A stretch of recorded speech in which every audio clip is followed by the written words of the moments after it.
Olá, queridos, a paz, que Deus possa abençoar ricamente a sua vida. Chegamos até aqui com o objetivo de trazer um estudo da Palavra de Deus para o nosso coração. Porém, eu gostaria de cantar um louvor com você, amém? Está preparado aí para cantar um louvor com a gente?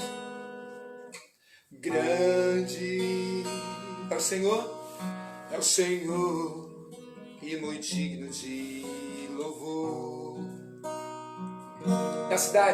Na cidade do nosso Deus, teu santo monte, a alegria de toda a terra. Grande é o Senhor, grande é o Senhor em quem nós temos a vitória e que nos ajuda contra o inimigo. Por isso diante dele nos prostramos, adoramos, queremos o teu nome engrandecer e agradecer-te por tua obra em nossas vidas. Confiamos em seu infinito amor, pois só tu és o Deus eterno sobre toda a terra e céu.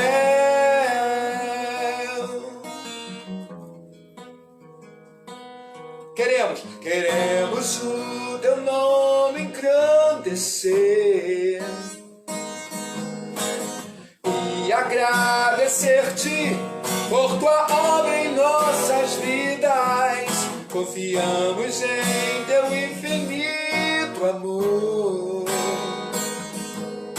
pois só tu és o Deus eterno sobre toda a terra e céu.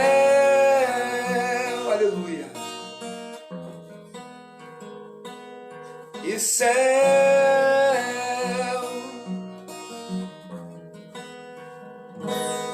E céu. Amém? Eu cantei apenas uma parte dessa música, desse louvor, e gostaria de fazer uma oração com você agora, agradecendo a Deus por estarmos aqui neste momento. Meu amado Senhor, muito obrigado por este momento, estarmos aqui em tua presença, com o objetivo de estudar a sua palavra e glorificar o teu nome por tudo aquilo que tens feito em nossa vida. Agora, meu Senhor, os teus filhos que estão aí agora, do outro lado da rede aí, assistindo, participando dessa live, que sejam ricamente abençoados. Em nome de Jesus. Amém? Um carpinteiro, filho de Davi, ergueu seu prumo e erigiu um altar a Deus. Por suas mãos preciosas obras fez, mudou o mundo, levou-me em direção a Deus. Anunciado antes de nascer, desejado das nações, sua maior obra foi consertar corações, mudou o mundo, levou-me em direção a Deus.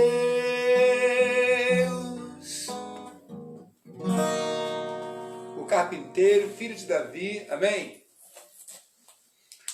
Que mudou o mundo e nos levou em direção a Deus. Esse carpinteiro, o nome desse carpinteiro é Jesus Cristo. Eu gostaria de iniciar essa palavra com uma passagem da Bíblia que nós falamos na semana passada, que está em Romanos capítulo 4. que vai dizer assim: que diremos, pois, ter alcançado nosso pai Abraão segundo a carne? Abraão segundo a carne. É da onde vem toda a descendência de Israel. Por isso Paulo está falando aqui, que diremos, pois, ter alcançado nosso pai Abraão segundo a carne. Tá? Em Hebreus, nós já falamos que de um só descenderam tantos incontáveis como a areia da praia. Está falando de Abraão. Isso Paulo fala, nosso pai segundo a carne. O nosso grande patriarca. Porque Abraão, se Abraão foi justificado pelas obras, tem de que se gloriar, mas não diante de Deus. Pois que diz a Escritura? Creu Abraão em Deus, e isso lhe foi imputado como justiça. Amém? Então a grande questão é que aqui Paulo está dizendo que nem mesmo Abraão é justificado pelas obras de justiça que praticou. Correto?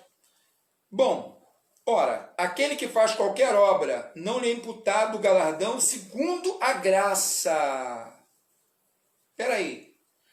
Aquele que faz qualquer obra não lhe é imputado o galardão segundo a graça. Mas aí você vai ver o que diz aos Efésios, aqui na Epístola aos Efésios. É importante que você veja no capítulo 2 aos Efésios. Veja aí, ó. Sem desmarcar Romanos, capítulo 4. Aos Efésios, capítulo 2. Aqui, ó. Versículos 8.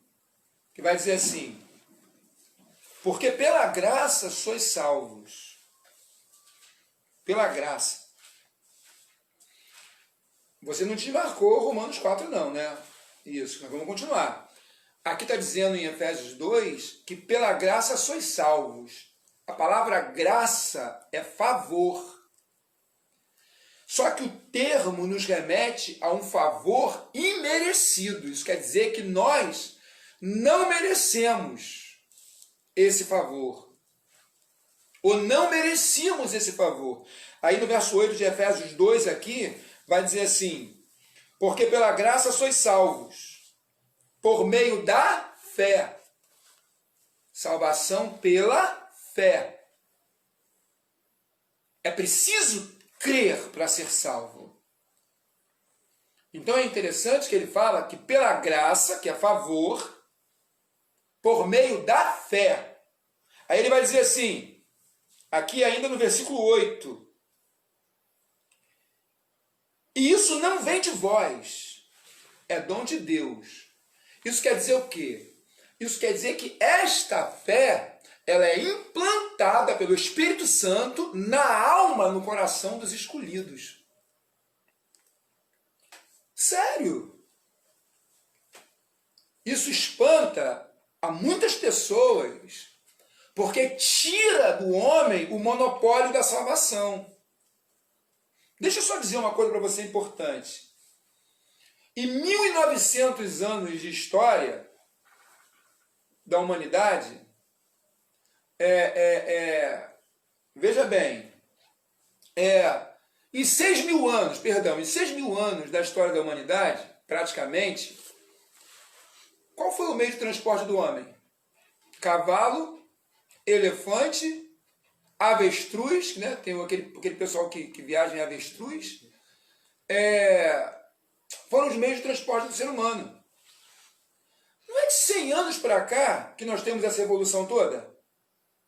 Não é de 100 anos para cá que temos essa evolução toda? Por que nós temos essa evolução toda de 100 anos para cá? O carro. E a questão da comunicação? Uma pessoa para mandar uma comunicação para alguém que estivesse numa outra nação ou num outro estado, isso levava meses. Dependendo do local, semanas ou meses. Aí vem Graham-Bell e inventa o telefone. Aí vem os meios de comunicação mais sofisticados, a internet, a televisão, o rádio.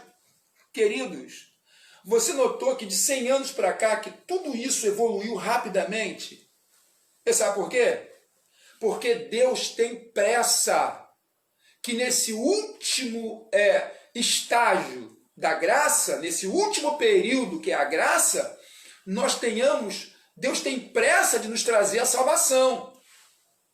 Então, peraí, passou a não ser um monopólio de alguns, porque hoje em dia todo mundo tem acesso às redes sociais, 700 mil pessoas estão viajando para cima e para baixo de avião diariamente.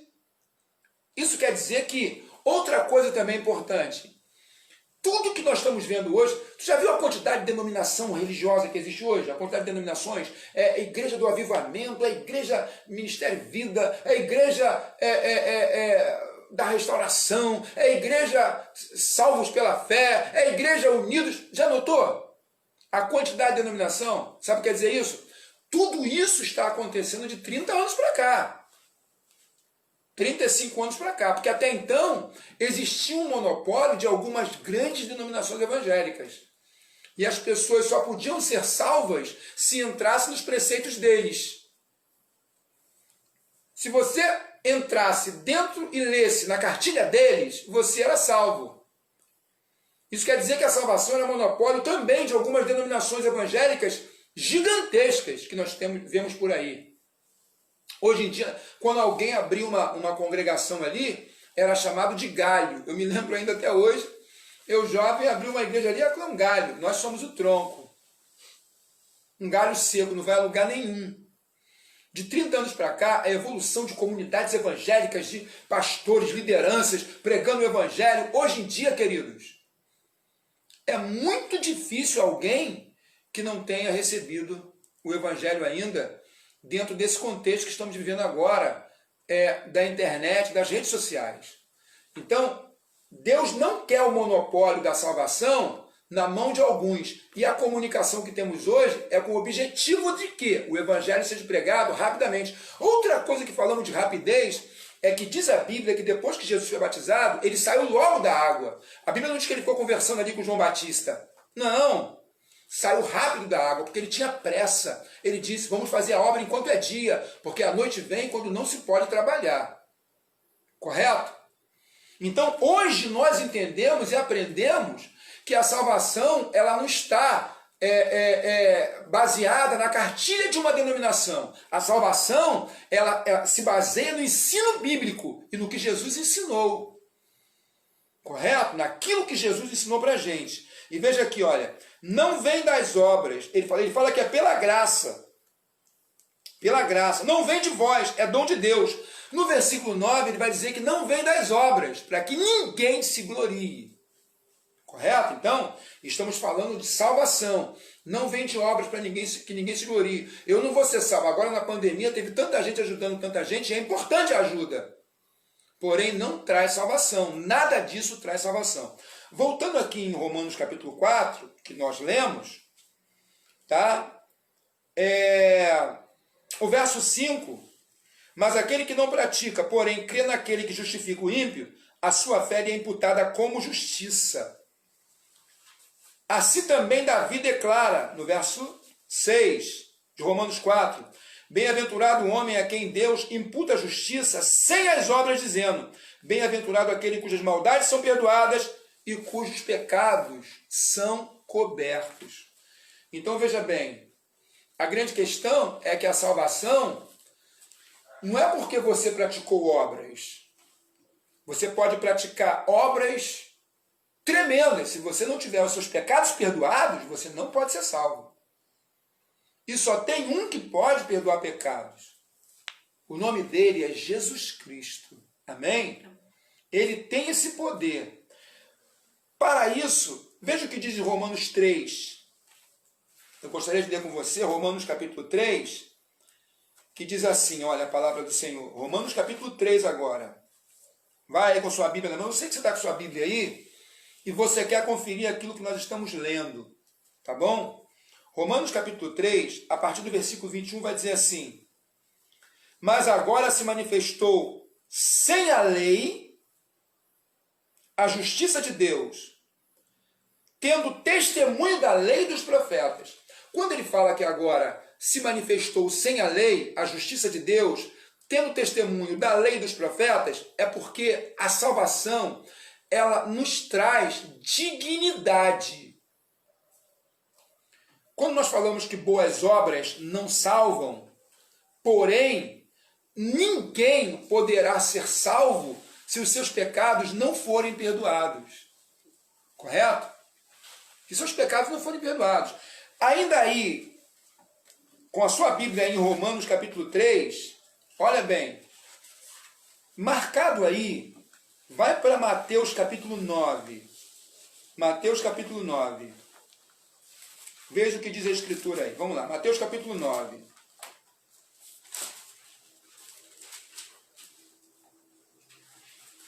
Mateus capítulo 9. Olha o que diz aí, olha.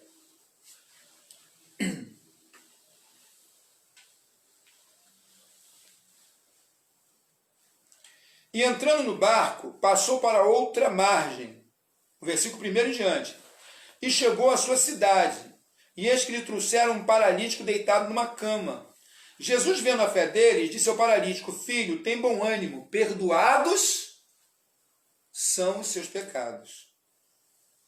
Olha só. Você observou que ele se preocupou em perdoar os pecados do paralítico antes de curar ele? Porque ele sabia que paralítico ele poderia entrar no céu. Porém, sem ter os seus pecados perdoados, ele não poderia entrar no céu. Por isso que antes ele perdoa os pecados do paralítico. Filho, perdoados estão os seus pecados. Aí o pessoal vai murmurar. Olha só. E alguns deles, dos escribas, diziam, no seu coração, ele blasfema. Quem pode perdoar pecados senão Deus?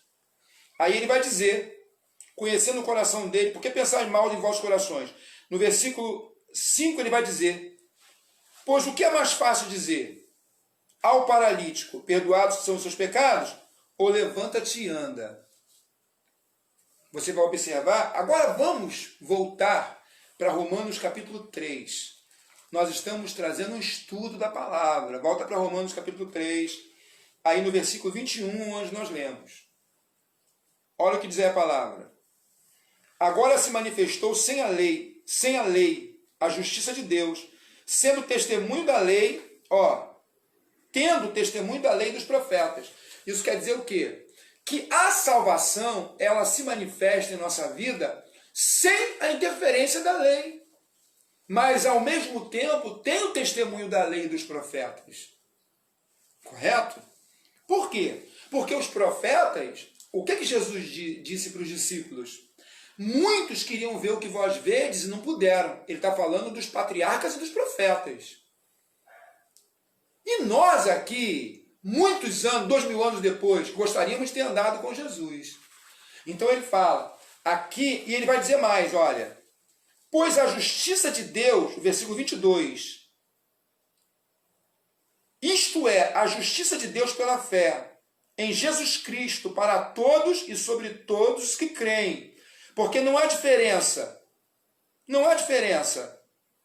Porque todos pecaram, destituídos de toda a glória de Deus, destituídos, sendo justificados gratuitamente pela sua graça, pela redenção que há em Jesus Cristo, ao qual Deus propôs para propiciação pela fé ao seu sangue, para demonstrar a sua justiça pela remissão dos pecados dantes cometidos sobre a paciência de Deus, para a demonstração da sua justiça neste tempo presente, para que ele seja justo e justificador daquele que tem a fé em Jesus.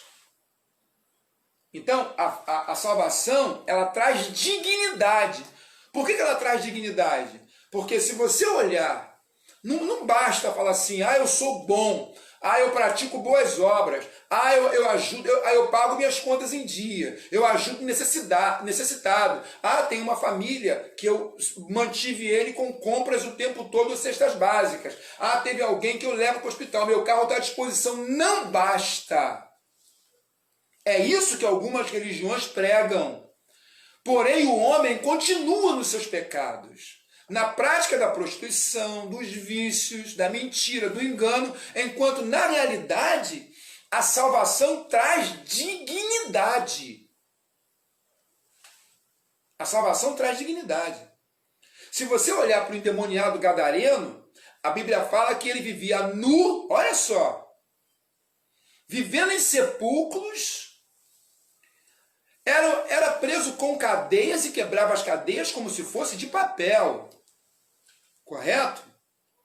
Porém, quando Jesus expulsou o demônio, a legião de demônios daquele homem, ele foi encontrado sentado, vestido e em perfeito juízo, porque a salvação traz dignidade. Amém? O que é dignidade? Viver uma vida digna, uma vida na presença de Deus, porque a salvação traz isso, através de uma palavra chamada regeneração. Não adianta você dizer que tem fé e não é regenerado. Se você não foi regenerado, é porque você ainda não teve fé para isso.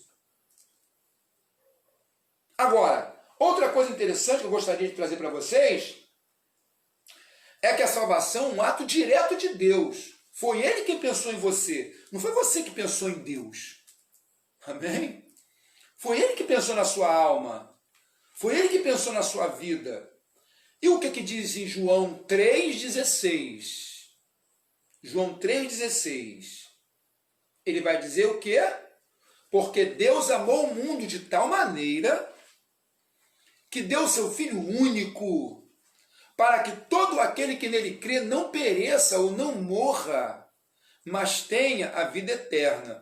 Logo, a salvação, quando falamos de dignidade, um ato direto de Deus, não é um ato de Allan Kardec, não é um ato de Buda, não é um ato de Confúcio, não, nem de Gandhi, nem de Maomé, nem de qualquer outro fundador de religião. Por quê? Porque nenhum deles pregam a dignidade de vida que uma pessoa deve levar. Mas Jesus Cristo, a salvação transforma. E é uma transformação de dentro para fora, não é de fora para dentro. Você vai começar a rever o convívio com sua família. Você vai começar a rever o convívio com os seus familiares. Você vai começar a rever o convívio com a sociedade. Você vai começar a rever o convívio consigo mesmo, com o seu corpo. Cuidado da sua vida. Porque a salvação é muito abrangente. Ela vai te salvar de vícios, ela vai te salvar da morte, vai te salvar do câncer, vai te salvar do câncer de pulmão, ela vai te salvar de tantas coisas, do alcoolismo, da falta de respeito e de honra. Para quem está preso no alcoolismo, a salvação vai te livrar de tudo isso. Aquela mulher que não obedecia, não era submissa ao seu marido, que não respeitava o seu esposo, aquele filho que não respeitava o seu pai, aquele marido que não honrava a sua família. A partir desse momento, do momento que a tua fé em Jesus ela foi evidenciada e a salvação entrar na sua alma, eu me lembro de um pregador que estava pregando na praça e alguém passou, ele falou assim, Jesus transformou a água em vinho. Alguém passou e falou assim, você viu? Você viu? Queridos, o pregador parou e falou assim, não vai embora não. Deixa eu falar uma coisa para você. Eu não estava lá em Caná da Galileia e não vi Jesus transformar a água em vinho. Porém, eu creio que ele transformou. Sabe por quê? Porque na minha casa, ele transformou a vida que eu levava na prostituição, na orgia, na bagunça, com todo o dinheiro que eu gastava, ele transformou numa casa própria para mim. Ele falou assim, os anos que eu passei fumando, contaminando os meus pulmões e gastando dinheiro com drogas, sabe o que aconteceu? Jesus me deu móveis bons para minha casa, para minha família. Minha esposa tem um bom fogão, uma boa geladeira, uma boa casa. Minha esposa tem uma vida mais tranquila. E outra coisa, eu não vi ele transformar água em vinho. Mas as noites que minha esposa passava com o travesseiro, quando eu chegava em casa e via o travesseiro molhado das lágrimas, porque eu chegava em casa de madrugada, porque eu estava bebendo o dia inteiro com os amigos no bar, sem camisa, naquela fumaça toda que eu ficava lá, Jesus transformou o meu lar, de um lar destruído, ou fadado à destruição, num lar feliz e alegre, porque meus filhos hoje têm a companhia verdadeira do seu pai. Eu não vi Jesus transformar água em vinho, mas, no entanto, eu vi toda a transformação que ele fez na minha família, que ele fez na minha casa. Sabe por quê? Porque a salvação traz isso. Amém? A salvação traz transformação. A salvação traz mudança. E que coisa maravilhosa. Agora eu gostaria de dizer para você sobre o autor da salvação, tá? Para que você não fique enfadado com tantas passagens da Bíblia. Mas o autor da salvação, Gênesis capítulo 3, versículo 15.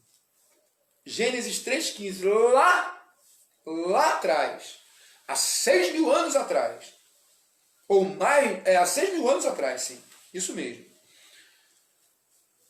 Porque da semente da mulher virá aquele que pisará a cabeça da serpente. É uma profecia, ainda no jardim do Éden, sobre Jesus.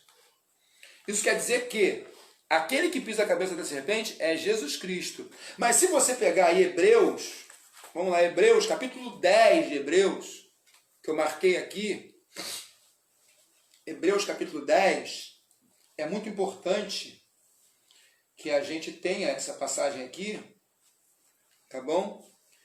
A partir do versículo 5, olha o que diz a palavra. Olha o que diz a palavra. Pelo que entrando no mundo diz, sacrifício e oferta não quiseste, mas corpo me preparaste. Amém? Falando de Jesus. Holocaustos e oblação pelo pecado não te agradam. Ele está dizendo aqui que os sacrifícios e os meios e formas que o homem cria para se chegar a Deus não interessam para Deus. Até mesmo aquele sacrifício do Antigo Testamento, para os judeus, não levam mais a nada, porque foi encerrado em Jesus. Aí ele vai dizer aqui, ó. Então disse, verso 7, eis aqui venho, no princípio do livro está escrito de mim. Lemos aqui Gênesis 3,15, falamos sobre Gênesis 3,15. Ele fala, no princípio do livro estava escrito sobre mim. Amém? E ele vai dizer mais. Para fazer ó Deus, a tua vontade, como acima diz, sacrifícios e ofertas e holocaustos e oblações pelo pecado não quisestes, nem te agradaram os quais se ofereceram segundo a lei. Então disse, eis aqui, venho para fazer, ó Deus, a tua vontade. Tira o primeiro para estabelecer o segundo, na qual a vontade temos sido santificados pela oblação do corpo de Jesus Cristo, feita uma só vez. Olha só, ele tira o primeiro sacrifício e traz o segundo. O primeiro é o da lei. Agora, a oblação da lei já não leva mais a nada. E nem os sacrifícios que nós fazemos no dia a dia já não levam também mais a nada. Porque se você acha que você é salvo, porque você ora, passa a noite, a madrugada inteira de joelho dobrado orando, ou leu a Bíblia 10 vezes, eu li a Bíblia 4 vezes. Sou salvo por isso? Tem pessoas que já leram a Bíblia 10 vezes. Se eu penso que sou salvo porque eu subo um monte, porque eu, pelo tipo de vestimenta, meu terno, minha gravata. Não, também não é por isso. Porque se eu acho que sou salvo por qualquer coisa que eu faça, por ir o culto na igreja, eu sou salvo porque eu assisto cultos na igreja. Não, são coisas que nos dão prazer ao salvo. Orar, passar a noite orando, jejuar, orar, nos dá prazer, porque nos santifica e nos aproxima de Deus. Mas a salvação é outra coisa. Só tem um que pode dar a salvação, é Jesus Cristo. E ele conquistou na cruz. Sacrifício nenhum pode substituir isso. Se algum dia você pensou que o seu sacrifício é para a salvação, você cometeu um erro gravíssimo, porque nada pode substituir o sacrifício de Jesus na cruz por você. Filipenses capítulo 2. Lembrei aqui agora dessa passagem da Bíblia. Filipenses capítulo 2. Olha o que diz aí, quer ver? Aqui, ó. Filipenses capítulo 2. Tá? É um estudo bíblico, então, se é um estudo, e você com sua Bíblia aberta aí, você tem que estar procurando aí, e está gravado. Se você não conseguir pegar algumas passagens agora, você vai pegar depois, mas seria bom que você já acompanhasse comigo. Filipenses capítulo 2, olha o que diz aí, olha. O versículo 1 em diante. Portanto, se há algum conforto em Cristo, se há alguma consolação de amor, alguma comunhão no Espírito, se alguns entranháveis afetos e misericórdia, compaixão, completai o meu gozo, Paulo está dizendo, para que sintais o mesmo, tendo o mesmo amor, o mesmo ânimo, sentindo uma mesma coisa, nada façais por contenda ou por vanglória. Qualquer glória que você tem é vã. Lembra lá que nós lemos em Romanos 4, que se Abraão fosse justificado pelas obras, teria do que se gloriar, mas não diante de Deus, porque a glória é vã. Por isso que ele fala, não podemos fazer nada por vanglória. E ele vai dizer, mas por humildade, cada um considere os outros superiores a si mesmo. Não atente cada um para o que é seu, propriamente seu, mas cada qual também para o que é dos outros. Quando fala que é atentar para o que é dos outros, não é cobiçar o que é dos outros, não. É abençoar os outros. Seu irmão chegou com um carro novo na igreja, comprou uma casa nova, comprou um imóvel, chega lá e fala assim, que bênção, elogia ele, fica feliz pelo que teu irmão possui, pelo que Deus o agraciou. É isso que ele está dizendo. De sorte que haja em vós o mesmo sentimento que houve em Jesus Cristo, em Cristo Jesus, que sendo em forma de Deus, não teve usurpação de ser igual a Deus, mas aniquilou-se a si mesmo, tomando a forma de servo, fazendo semelhante a homem, e achado na forma de homem, na forma humana, humilhou-se a si mesmo, sendo obediente até a morte, morte de cruz. Foi ele que foi levado à cruz por você. Não foi eu, pastor da igreja. O bispo Edmilson, eu estou seguindo ele. Você pode seguir as palavras que eu prego, sim, porque Deus me colocou como líder. E você vai ouvir os meus conselhos e a pregação que eu vou fazer é à luz da palavra. Agora, se eu me desviar de Deus, você não pode me seguir. E nem a homem nenhum. Porque homem nenhum pagou o preço por você. Amém? Então é importante que você esteja ligado nesse contexto. Agora, Lucas 19:10 vai dizer o quê? Se o Filho vos libertar. Quem é o Filho? Nesse contexto aí, quando fala o Filho, tem pessoas que não entendem a Bíblia, porque a Bíblia não pode ser interpretada por uma passagem isolada. A Bíblia existe todo o contexto. Tem um fio de prata que liga do Gênesis ao Apocalipse. Então é preciso entender. Quando fala filho, numa casa tem o pai, a mãe e os filhos. Você sabia que diferem autoridade? O pai, ele é a autoridade no lar, o pai e a mãe, e os filhos estão subordinados. Mas em valor, são todos eles iguais. Cada um tem o seu trabalho, cada um tem a sua obra. O pai, o provedor. A mãe, ou a esposa, a Bíblia é mulher, ezer, no original lá atrás, que significa muralha, proteção para os filhos, para a família, para o lar, para a casa. A mãe é proteção. A mãe é proteção. Ela é um filtro de tudo aquilo que os filhos ouvem na rua, na escola. A mãe filtra em casa, porque ela passa a maior parte do tempo com os filhos. E os filhos têm a sua função no lar. Eles são os herdeiros. Eles são os príncipes do lar. Eles são a riqueza da família. Cada um tem o seu valor. Quando fala aqui, se o Filho vos libertar, verdadeiramente sereis livres. Sabe por quê?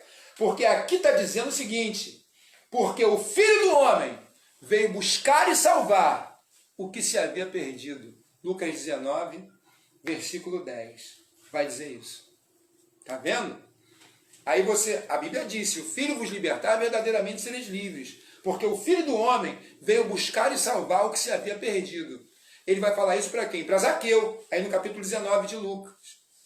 Ele fala isso para Zaqueu. Porque ele fala, hoje veio salvação a essa casa. No capítulo 19 de Lucas. Porque esse também é um descendente de Abraão. Aí quando aqui em Hebreus está falando que é pelo corpo de Cristo, é pela fé em Jesus, que o sacrifício dele é um sacrifício de superiores alianças, desde o princípio, a Bíblia vai falar de Jesus e vai mostrar ele como o autor da salvação. Amém? Na semana que vem, eu gostaria de dar continuidade a esse assunto e trazendo uma bagagem boa para você, que vai ser o terceiro, para encerrar, o terceiro estudo sobre, a terceira parte desse estudo sobre salvação. Eu quero falar sobre a humanidade de Jesus.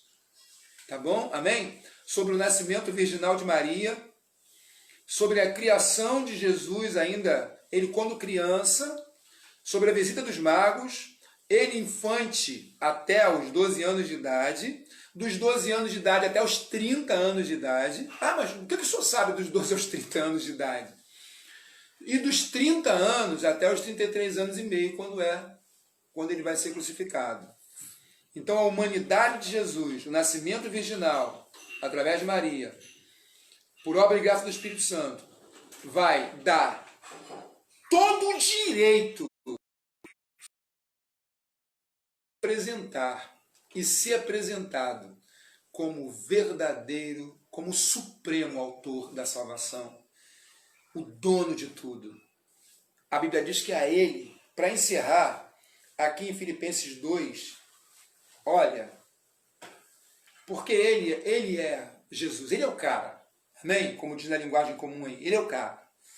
E vai dizer aqui, ó, Filipenses capítulo 2, depois da humilhação dele, tudo que ele passou. Aqui no versículo 9, vai dizer assim, pelo que também Deus o exaltou sobremaneira.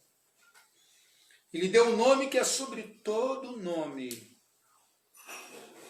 para que ao nome de Jesus se dobre todos os joelhos que estão no céu, lá no céu, os anjos, os serafins, os querubins, os arcanjos, todos se encurvarão diante dele, dos que estão no céu, na terra. A igreja glorifica na terra, a igreja adora na terra, e toda a humanidade, de uma forma ou de outra, tem que reconhecer que existe Deus. Está aqui em Romanos capítulo 1. Tá? Romanos capítulo 1 fala isso. O que de Deus se pode conhecer, nós conhecemos pelas coisas que foram criadas. Quem não conhece Deus, ou nunca ouviu falar de Deus, ou não tem fé em Jesus, é só olhar o galho de uma árvore, uma plantação, os peixes no mar, a alimentação que sai da terra, sabe que isso foi feito por alguém e um ser todo-poderoso que foi Deus. O equilíbrio. A Deus pertence os escudos da terra. Já pensou se a terra não tivesse um escudo protetor? Seríamos bombardeados por meteoros o tempo todo e não teríamos condição de subsistir. Você não tem noção da quantidade de objetos que vagam no espaço e de meteoros que vêm em direção à Terra, que passam como estrela cadente e que não atingem a gente. Porque a Bíblia diz que a Deus pertencem os escudos da terra. Então não tem jeito da pessoa não crer. Então aqui, ó, ele vai falar aqui assim, ó, sobremaneira, ele deu um nome que é sobre todo nome, para que ao nome de Jesus se dobre todos os joelhos que estão no céu, na terra, debaixo da terra. Olha só. E toda língua confessa que Jesus Cristo é o Senhor, para a glória de Deus Pai. Que Deus abençoe a sua vida. Amém? Eu quero fazer uma oração por você. Parece ser muita bagagem, mas é necessária essa bagagem toda. Está tudo anotado, está tudo registrado aí, se você está ligado, está tudo registrado para você estudar, para você pesquisar. E se você quiser fazer alguma pergunta, algum questionamento, estou aqui, amém? À luz da palavra. Eu estou aqui para te responder à luz da palavra, nada fora da palavra do Senhor, tá bom? Deus abençoe nossos queridos irmãos que estão aqui trabalhando aqui conosco nessa live. Tá aqui o Kleber, amém, Kleber? Diácono Kleber, Diácono Pedro, está aqui o Gustavo, a diaconisa Silsa. Amém. Estamos aqui envolvidos nesse projeto, porque eles estão aqui ligados em oração nesse momento, enquanto estão ministrando a palavra do Senhor. Vamos orar agora. Meu amado Senhor, muito obrigado pela oportunidade que nos deu de trazer essa mensagem. Eu sei, Pai, que precisamos compreender a sua palavra e precisamos aceitá-la pela fé. E que neste momento o carpinteiro, filho de Davi, possa estar presente em nossas vidas. E como uma madeira bruta, que possamos ser aplainados por esse carpinteiro e ricamente abençoados pelo autor da salvação, em nome de Jesus. Amém. Deus abençoe a sua vida.